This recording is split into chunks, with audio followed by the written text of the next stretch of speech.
never impressed me as looking down at people. Always looked at the person eye to eye and always had genuine respect for people. And his smile, that was, a very welcoming smile, and always greeted people.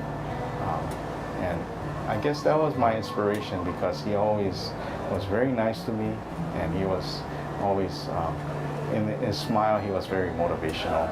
So I tried hard for him. For my side, I know he was wanted to make the golf course better as far as the grass and the weed control. So, yeah. He always, when I first started here, he was gracious enough to invite me to Japan, and he took me all over various golf courses in Japan and showed me, I guess, what he wanted or what he inspired the golf course to be. What he did was he made it a place for, a nice place for everyone to enjoy. And I think that was, like, he invested in the clubhouse, in the golf course, made irrigation, gave us the money for an irrigation system, and concrete cart paths. Then he erected this nice $9 million golf clubhouse. And so all of his dreams, I guess, to make it a place where people can enjoy, came true. And I guess one of the biggest things about Hawaii Pro Open was that he made it, the economic impact of it. Yeah, that was tremendous. I thought the amount of people that came to play the Pro Open from Japan and various countries, not only the players, but all their families, friends came, and it was priceless. The tournament was a tremendous impact for Hawaii and for Hawaii golfers. I guess the greatest memory I have of him is, that trip to Japan, where I thought first he was a different person. From that trip, I learned that he was a real nice guy, and we golfed together. We went out dinners, and he took me out to bars after. It was really good fun, and I met him as a very genuine person. So I wanted to thank Mr. Ogata for being very generous. He offered all the necessary finances that were needed, and he said, like I said, super managers that we got along with all of them. So I'm sorry to say that when I learned that Mr. Ogata had passed, I was very, very sad that he left us so soon. Somebody was in one of the meetings said that, we're not making enough money, shall we raise the green fees? And Mr. Ogata's reply was, I didn't buy the golf course to make money.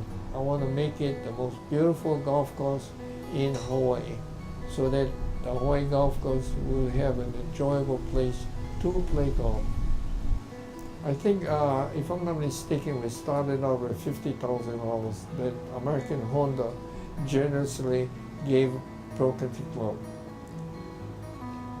And with that amount of money, some of it was allotted to improving the golf course. Like, they bought granite tee markers, utilizing part of that $50,000. I would think that every time I saw him, no matter what part of the year, the smile was always there. Always there. I believe that he loved to be in Hawaii, and he made that know that he was very happy to be here. I don't think anybody knew, but when I first played my first set of tournaments in Japan, I kind of missed most of the cuts, just by 1, 2, 3 strokes, and most of them were missed cuts. And in the beginning was like I was getting kind of discouraged, and And one tournament I remember in the beginning, I finally made the cut.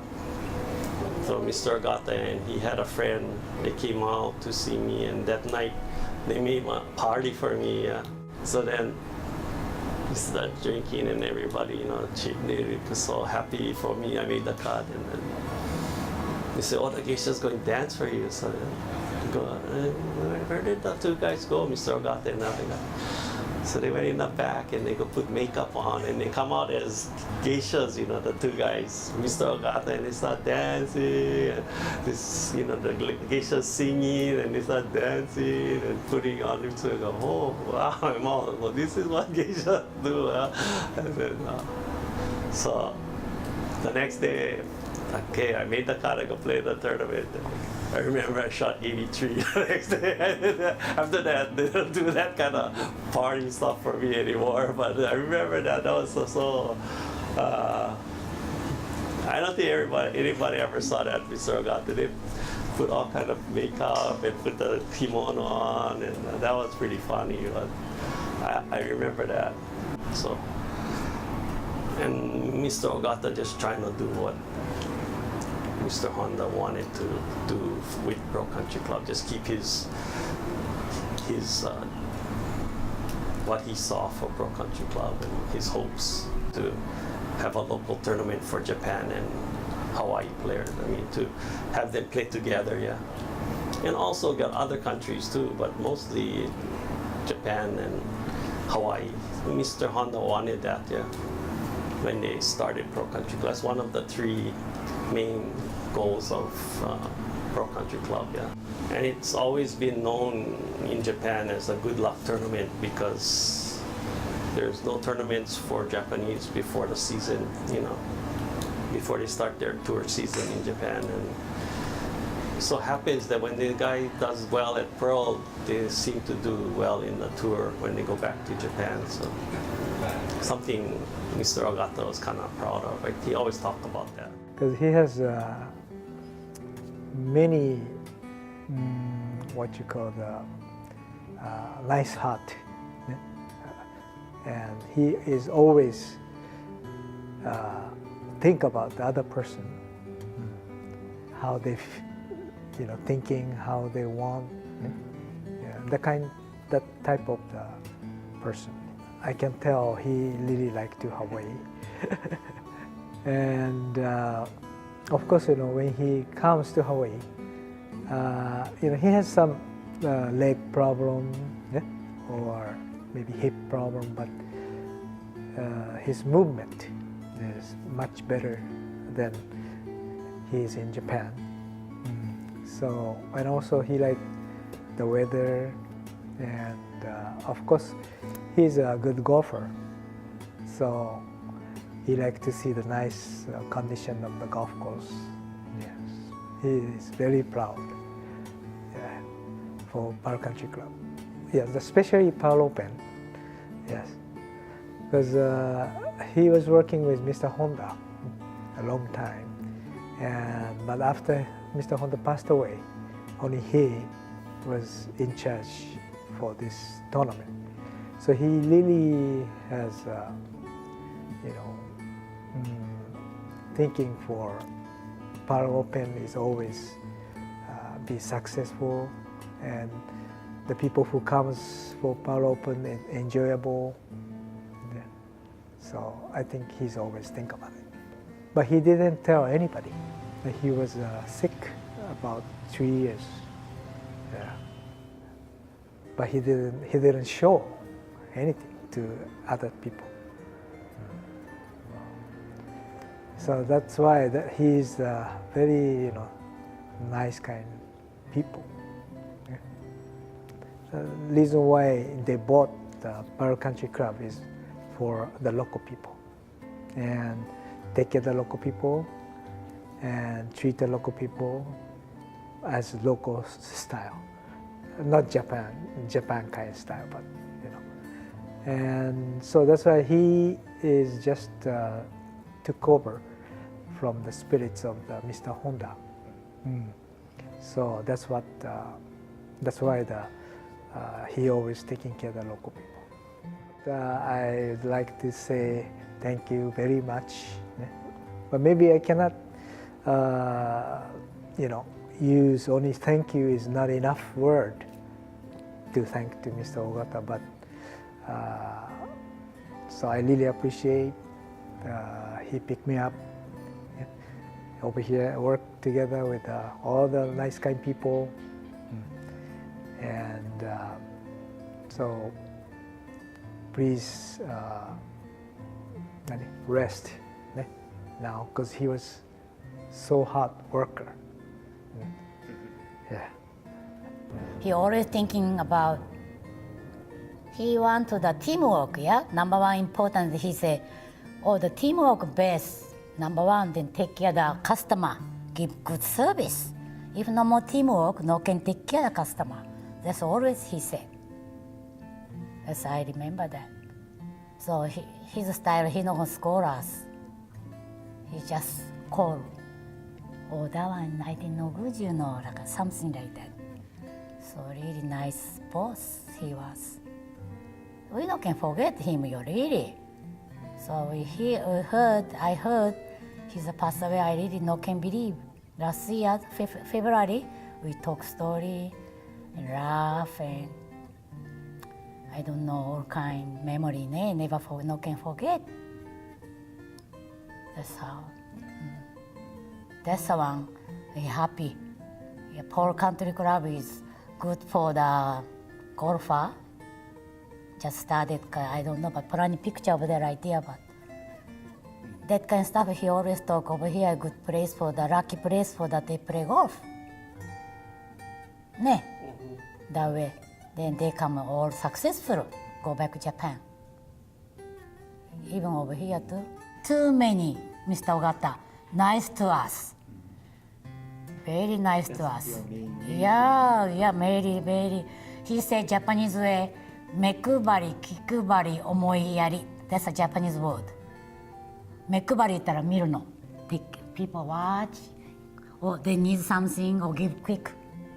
Yeah? Omoiyari, you gotta think about the people. And kikubari wa always think about everything. That's his three words. Omoiyari, kikubari, mekubari. These three important. But one thing I remember, him, Mr. like high position people, like under his vodka, I heard he scored them plenty. But I as kind pay low people, no score. Thank you. Really nice heart, kind. Take care everybody. No more stuck up kind style, yo. No, that kind he's not that kind type. I first met Mr. Ogata during an HBL golf tournament. It was such a pleasure to have met him at that time because he was such a nice person. He was always thankful for everyone for working so hard. I can still remember that smile on his face. It was something that he looked forward to every year. I know after the golf tournament, we'd all go to dinner and he would thank everyone for working so hard at that event. He was so appreciative. But in reality, we were so appreciative of him. I just wish I could speak Japanese and I could really let him know that. But again, Mr. Ogata was such a wonderful person to work for. One of the memories that really stick out to me about President Ogata, I was very fortunate to go to Japan one year. And we went out to dinner that evening and we were kind of sharing a story about a snake that we saw on the golf course. And for being from Hawaii, we don't really see snakes. And I remember him kind of giggling and laughing because, through translation, he was saying that how fishermen, they say they catch a big fish, but in reality it's so small. And I guess for us, our story seemed somewhat like a tale because, I guess we were saying that the snake was really large. That was really funny. I remember later that evening, I had the privilege of sitting next to him that night. And I was trying to communicate with him the best that I could, to tell him how much I appreciated everything he'd done for us. And I remember that evening he telling me, Pro Country Club, Honda Motors, he stated that Honda Motors was so big, Pro Country Club, small. And then he said, please take care of my family, you know. Pro Country Club, again, is so small, you know, he felt that we're his family. You know, that to me was something incredible because, you know, he really cared about all of us here at Pro Country Club. But I guess just shows Mr. Ogata's character. Again, he was such a special person. You know, maybe it was because he didn't want anyone to know of his illness. He didn't want no one to worry. But you know that, you know, he's such a special person, and he'll truly be missed. When I first came to Oahu to go to college, I worked at Golf House, which was the retail subsidiary of Pro Country Club. So I worked there from 1979 till 1984. I'm not sure if he came that fall of '79, but you know, 1980 Pro Country Club opened at, you know, at that time it was called, was you know, first time I really worked. We came to help the tournament and worked in and around the office, so it was my first real close contact with Shacho. And you know, back then the tournament was a little smaller, but still the essence of the tournament was there. You know, it was a tournament to bridge and make friendships. At that time, Mr. Honda was still alive, and it was to bridge the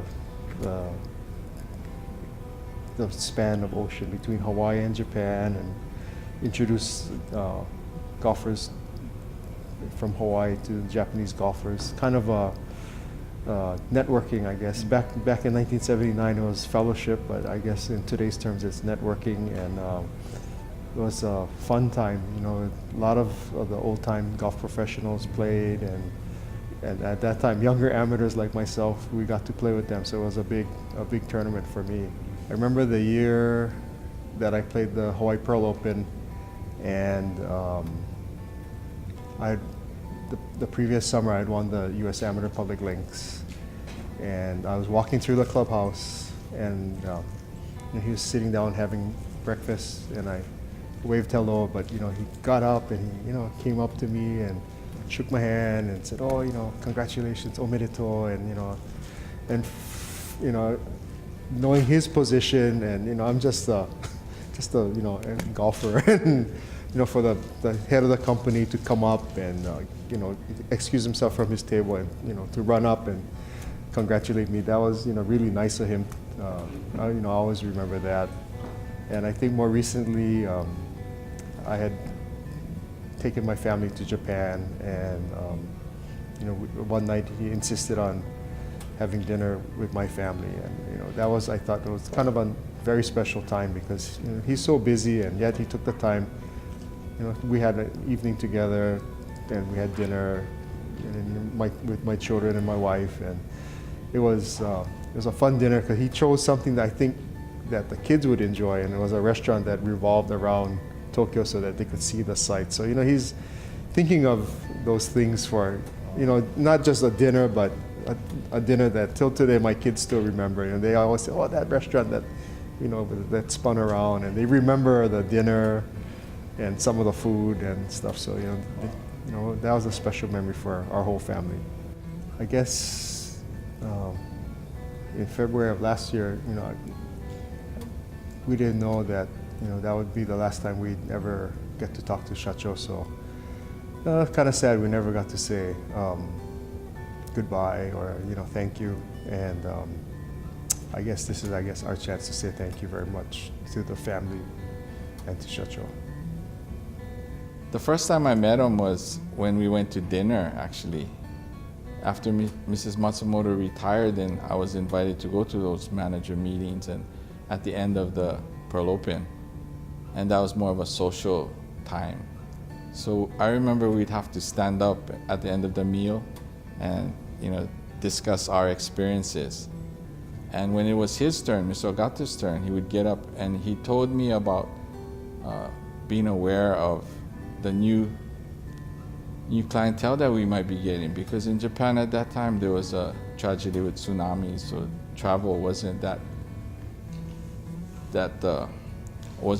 many people coming from Japan. So he was expecting us to be prepared for more of the other Asian countries like Korea and China.